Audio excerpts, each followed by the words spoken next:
Hey guys, this is Knox from Knox Locks. Today I'm going to be showing off my everyday carry to enter the Tinny 201. Showing off my EDC everyday carry with a little funny police story attached to it.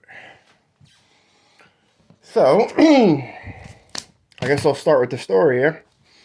Okay, where I'm at, lockpicks are technically legal. Technically. You're allowed to carry them. You're allowed to transport them. You can kind of sort of possess them, which is the weird part. But at the same time, even if you're not using them, you can be arrested for intent. Like, I know that might make no sense to anybody out there, but yeah, here in the great state of New Jersey, if you got caught with lockpicks, even though they're technically legal, they can arrest you for intent. So like intent to commit burglary, intent to burglarize. It's a B&E, breaking and entry. So it's intent to... So even though I'm not doing any of that, I'm a technical lock sporter, just having fun, they can hit you with that charge and you would have to prove otherwise. That you had no intentions walking around with a complete lockpick kit and not pick any locks of any homes, which is a little tricky in the court of law here in America. But the split hairs, they're legal. And this is what I got. I got pulled over by a state trooper. And I was coming back from my local pot dispensary, which is an hour away. So I got marijuana in the car and lockpicks in the car, right? I'm sober. I didn't open anything yet. But these are sketchy. So I show off my PPA card and my whatever. The cop lets me go with a warning, which is cool. And I can't help but ask him, hey, officer, just curious, you're a state trooper and all that. There's difference. We have local municipalities and we have a state trooper. State troopers get a lot more pull, a lot more authority. So I asked him just point blank, are lockpicks illegal? Are you allowed to possess them? Now, that's a stupid question because he could go, why? Do you have any lockpicks? And if they were illegal, my ass probably would have went to jail. But nevertheless, asking him that, he replied to me like this. He looked around the parking lot, and across from us was a building being demolished. So the demo building. It's like, you see that brick? And it was like a big kind of jagged, broken brick, but hand size, you could pick it up. It's like, it's just the brick. However, if you were to pick up that brick and hit somebody in the head, it becomes a deadly weapon. So I look at him, both of us kind of smiling, and he's like, the point is, these are just carved chunks of metal. Until you go sticking them in keyholes. So, he walked away after that, and we both kind of just smiled about it. So the idea is, okay, you're allowed to possess these, you're allowed to even carry them, transport them, whatever, it's not that big a deal. However, if a cop had an attitude and you had to talk yourself out of a situation as to why you have them, I'm a YouTuber, I'm a lock sport enthusiast, here's my locks here. Yeah, they don't want to hear that. Tell that to the judge. So they'd rather arrest you than you plead guilty to like a public disturbance and then you just pay them $100 and then it just gets wiped away. So it's a cash grab at the end of the day. All right, enough about America/New Jersey laws. Let's get to the what's in the goods. Okay, I didn't realize before I get into what's in the pouch, just as far as what I carry on my person, this is an Ozark Trail. It's basically a Leatherman charge knockoff. You could get this at Walmart. At the time I got it, it was like $25, but I think honestly they went up to like 30 or $40, gradually increasing. So I mean, this literally has everything that the Leatherman charge had, charge I think. I'm not a big Leatherman enthusiast, so don't, if something's a charge and when I say charge, it's meant to be a wave. Don't crucify me on that, but this serves all the purposes as far as blades, screwdrivers, saws, mainly the needle nose pliers with the lock sporting stuff. You never know when you might need to turn a tension wrench on the fly or something like that.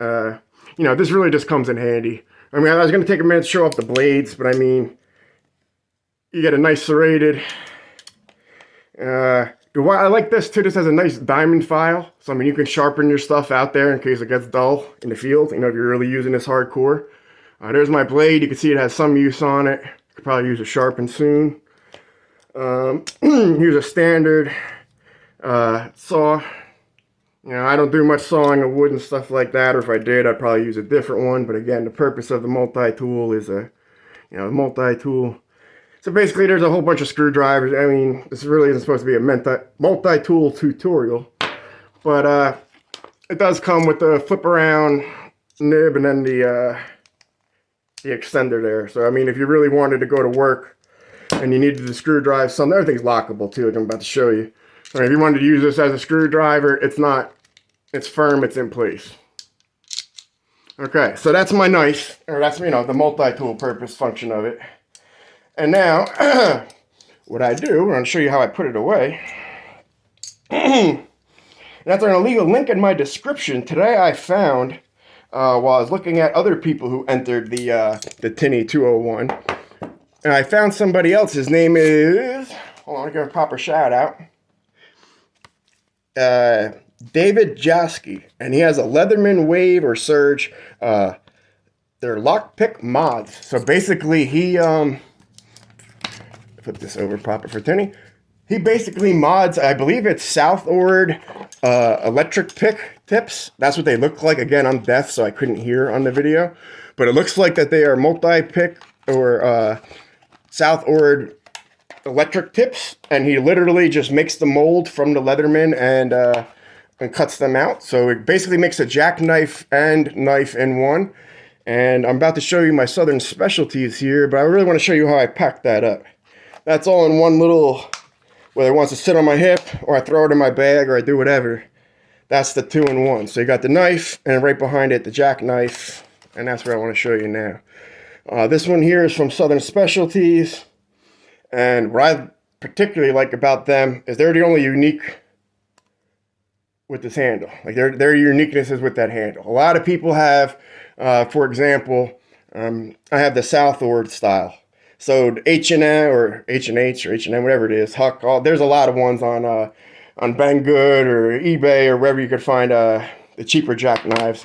Not that Southward's a bad one. I'm just saying I prefer the Southern Specialties. I'm going to show you why in a second. First off, obviously, look how good it holds in that tension tool, so you don't have to worry about them flipping out as much.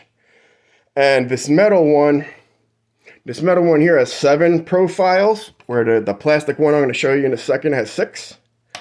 But again, I made it. You can customize which ones you get. They have a wide selection of pick tips.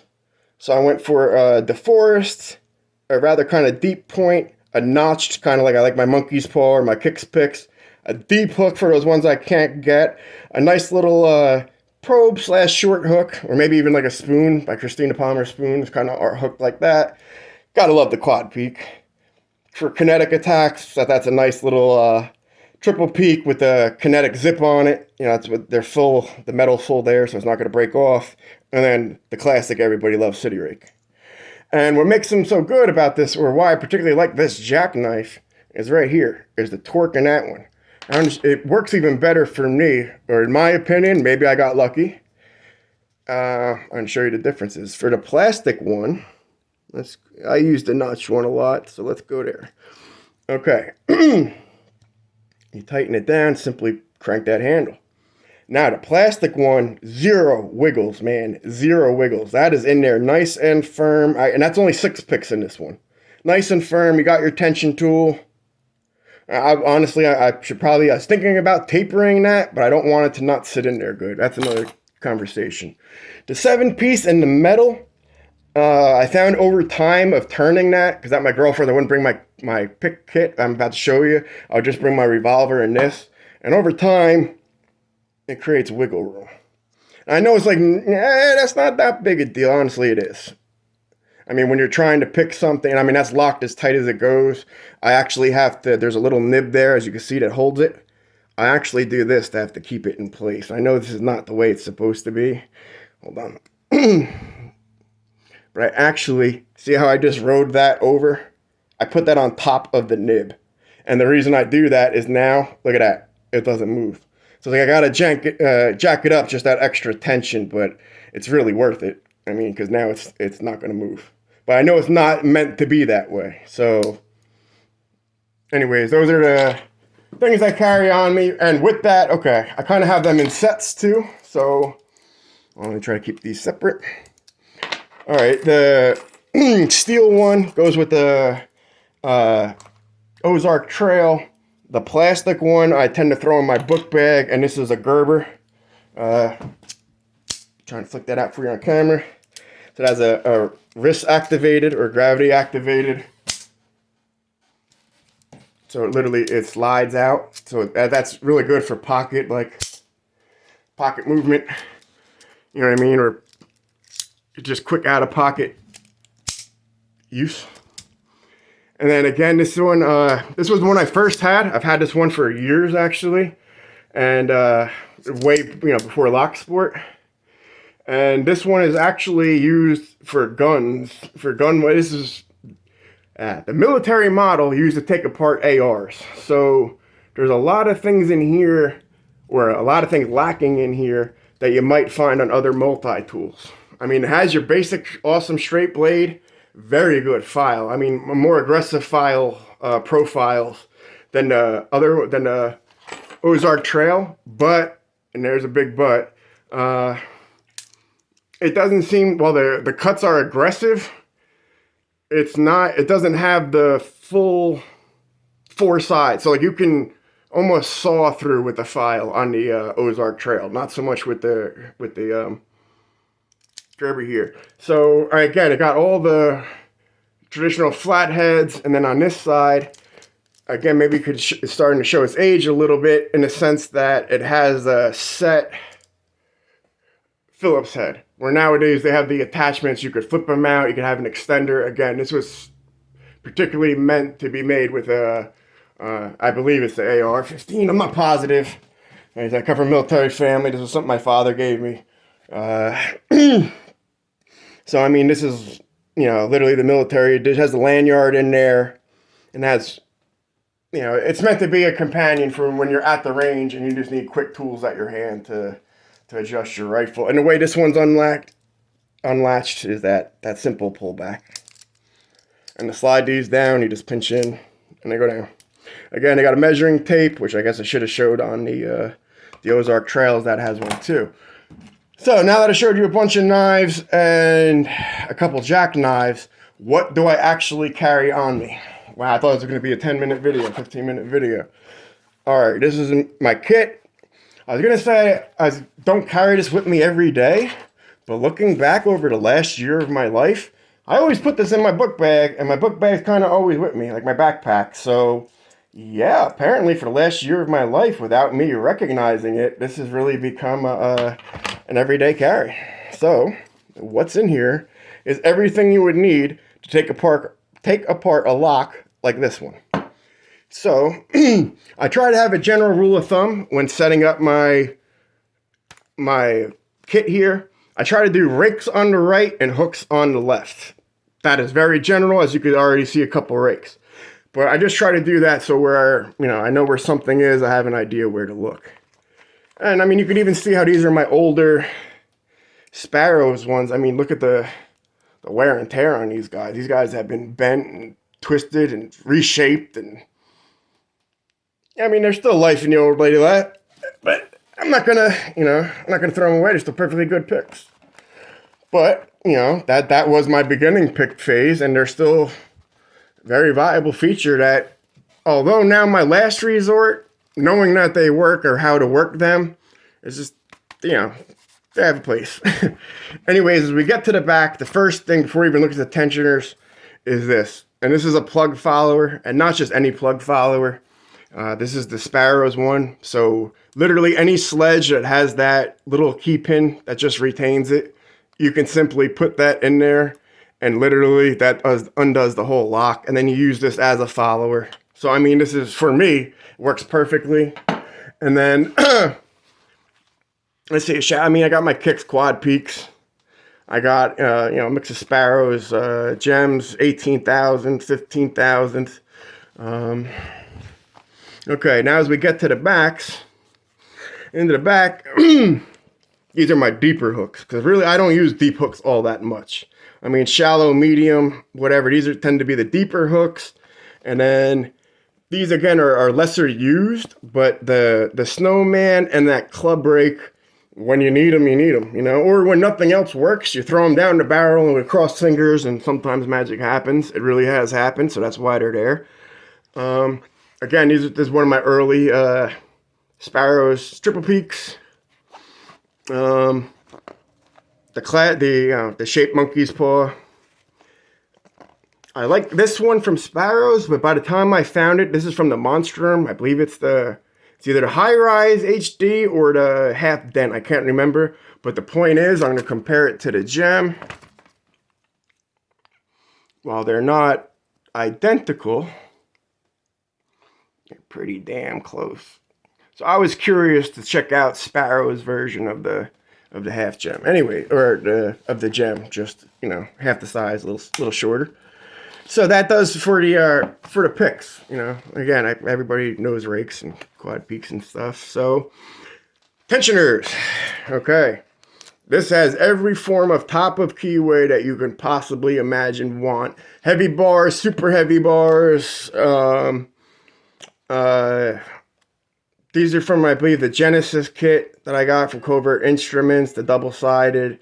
Those are the basic turners or top of turners that come with my Vorax kit. So that, wait a minute, these ones might be the Vorax kit. The only reason I bring that up, the Vorax, is because they have the combs at the bottom. Okay, or they have different things. Like, okay, this one has the tubular lock tensioner, and then, yeah, they have the combs at the bottom. So you have a tensioner for tubular, and then you have a comb. And that's from the Vorax kit, and they all have a variation on the top. So that's why they have a special place in here. Okay, you never have enough tensioners. So, I mean, in the middle, that's where I got my bottom of keyway. And with the pliers or whatever, I can bend those into any shape or form. They're just different lengths. I could bend them, that's fine. But now we're getting to the gutting station. Okay, this is kind of the important part. I have little pieces of metal here for shims that I can cut to any width that I need. You know, on the fly, I have little smaller metal shims. I don't feel like digging them out and cutting my finger. I have a door, you know, Jim, little mini Jim from Sparrows. I have bobby pins and rubber bands. And strange enough, I've had to use these more than I thought I'd have to. Whether it's tensioning, whether it's odd angles, or literally just making something on the fly that I didn't think I'd have, or something I didn't have. Yeah, it's cool. It's better to have them and not need them than need them and not have them, just like guns and condoms. Now, in the back, my little pinning kit. This is the outside tile for this flooring tile. But it has a 3.5 millimeter gap, which is perfect for pins. Gotta have pinning tweezers. So between the follower, it's a whole pick gutting station. Pretty much right here, I can gut this. I can take it apart. I can show you what's inside. Put it all back together with you know, minimal problems. So yeah, other than bobby pins, safety pins. Yeah, I said never know rubber band. And for these shims of metal, these are the Sprite cans, dude. I just literally cut open a Sprite can and just made a bunch of shims.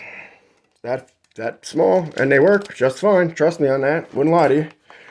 So, yeah, that's gonna do for my everyday carry. And again, I didn't really realize this has been my everyday carry, except for the last year and a half of lock sporting. It has become. So I do carry this every day. So I guess thank you for bringing my awareness to that. And, you know, I guess have a good day. Enjoy your tools. Keep it legal. And shout out to Tinny, my man. Congratulations on 201. Sorry, my thought went on Thumper again. Whenever I think about Thumper, my thoughts go out the fucking window, man. Hey, you made it this far in the video. I appreciate you. And, hey, anything is possible when everything's unlockable. Later.